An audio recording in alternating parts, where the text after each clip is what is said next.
Saudi Crown Prince threatened major economic pain on U.S. amid oil feud. The Discord leaks. Dozens of highly classified documents have been leaked online, revealing sensitive information intended for senior military and intelligence leaders. In an exclusive investigation, the Post also reviewed scores of additional secret documents, most of which have not been made public. Last fall, President Biden vowed to impose consequences on Saudi Arabia for its decision to slash oil production amid high energy prices and fast-approaching elections in the United States. In public, the Saudi government defended its actions politely via diplomatic statements. But in private, Crown Prince Mohammed bin Salman threatened to fundamentally alter the decades-old U.S. Saudi relationship and impose significant economic costs on the United States if it retaliated against the oil cuts, according to a classified document obtained by the Washington Post. The Crown Prince claimed he will not deal with the U.S. administration anymore, the document says, promising major economic consequences for Washington. It is unclear whether the Crown Prince's threat was conveyed directly to U.S. officials or intercepted through electronic eavesdropping, but his dramatic outburst reveals the tension at the heart of a relationship long premised on oil for security but rapidly evolving as China takes a growing interest in the Middle East and the United States assesses its own interests as the world's largest oil producer. The U.S. intelligence document was circulated on the Discord messaging platform as part of an extensive leak of highly sensitive national security materials. A spokesperson with the National Security Council said, "We are not aware of such threats by Saudi Arabia." In general, such documents often represent only one snapshot of a moment in time and cannot possibly offer the full picture, the official said, speaking on the condition of anonymity to discuss an intelligence matter. The United States continues to collaborate with Saudi Arabia, an important partner in the region, to advance our mutual interests and a common vision for a more secure, stable, and prosperous region, interconnected with the world, the official added. The Saudi embassy in Washington did not respond to a request for comment. Mohammed, 37, is the de facto ruler of Saudi Arabia, after his father King Salman appointed him to be prime minister in 2022. Biden, who pledged to make Saudi Arabia a pariah as a presidential candidate, scarcely communicates with the Crown Prince, but the president's top aides have gradually rebuilt ties with him, hoping the two nations can work together on pressing issues, including a long-sought peace deal in Yemen. A sustained ceasefire in Sudan. Counterterrorism challenges and continued disagreements over the supply of oil. The improved rapport has disappointed human rights advocates who hoped for a sharper break with the kingdom in light of Mohammed's role overseeing the war in Yemen and the U.S. intelligence community's assessment that he ordered the 2018 murder of Washington Post columnist Jamal Khashoggi. Mohammed denies ordering the killing but has acknowledged that it happened under my watch. U.S. officials say the U.S.-Saudi relationship is too important to let languish given Riyadh's economic and political clout and Beijing's courtship of traditional U.S. partners in the Middle East. Together, we can drive real progress for all our people, not only to address the challenges or crises of the moment, but to chart an affirmative vision for our shared future, Blinken said at a joint news conference in Riyadh on Thursday alongside Saudi Foreign Minister Faisal bin Farhan.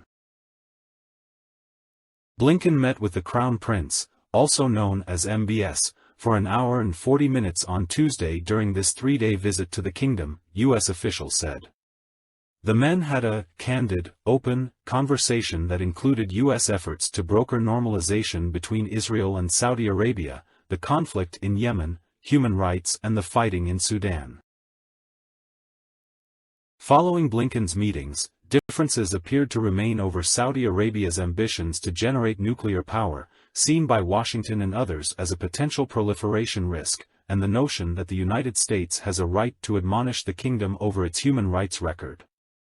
Saudi Arabia's foreign minister noted that while Riyadh would welcome U.S. support in building its civilian nuclear program, there are others that are bidding, a not-so-subtle reminder that the kingdom could deepen its cooperation with China on the initiative.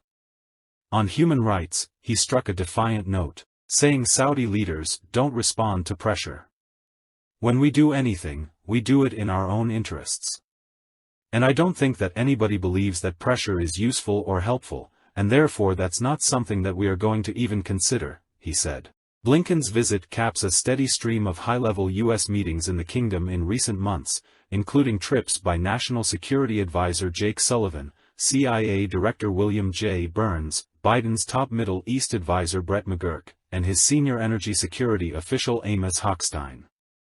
The surge of meetings appeared to serve as a counterweight to the frosty personal relations between Biden and Mohammed, said David Ottaway, a Gulf scholar at the Wilson Center, noting that the two leaders have not spoken since their meeting in Riyadh last July. The Biden administration decided it had to figure out how to work with MBS even if Biden and he still do not talk to each other, Ottaway said.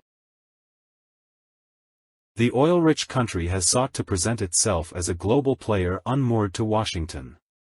In recent months, Riyadh has been on a diplomatic tear, winding down hostilities in Yemen, restoring relations with arch-nemesis Iran, inviting Syrian President Bashar al-Assad back into the Arab League after a decade-plus ban, and ending its regional tiff with Qatar. Riyadh is returning to a more traditional foreign policy that avoids conflict and favors accommodation with rivals, said Bruce Riedel, a Middle East expert at the Brookings Institution. The dramatic changes in Saudi foreign policy come as Washington seeks Saudi help on some regional matters. Days before Blinken's arrival, Saudi Arabia announced it would deepen oil production cuts in July on top of a broader OPEC+ agreement to limit oil supply in an effort to raise prices, a move opposed by the Biden administration. The administration has a big agenda for Blinken to work with the Saudis, keeping the ceasefire in Yemen, getting one in Sudan, fighting ISIS, and above all keeping oil prices from rising out of control, Riedel said. Most difficult of all appears to be normalizing ties between Saudi Arabia and Israel, particularly as Israeli-Palestinian tensions worsen under the far-right coalition government led by Prime Minister Benjamin Netanyahu. Biden has put a big priority on securing Saudi public recognition of Israel. That is unlikely absent serious progress on the Palestinian front, Riedel said. The Palestinian issue still has deep resonance in the kingdom, especially with King Salman.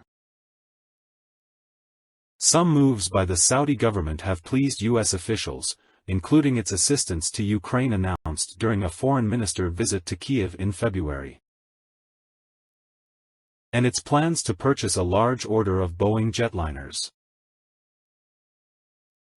Saudi Arabia's relationship with China, which the United States considers its top economic and security competitor, was also raised during Blinken's news conference in Riyadh.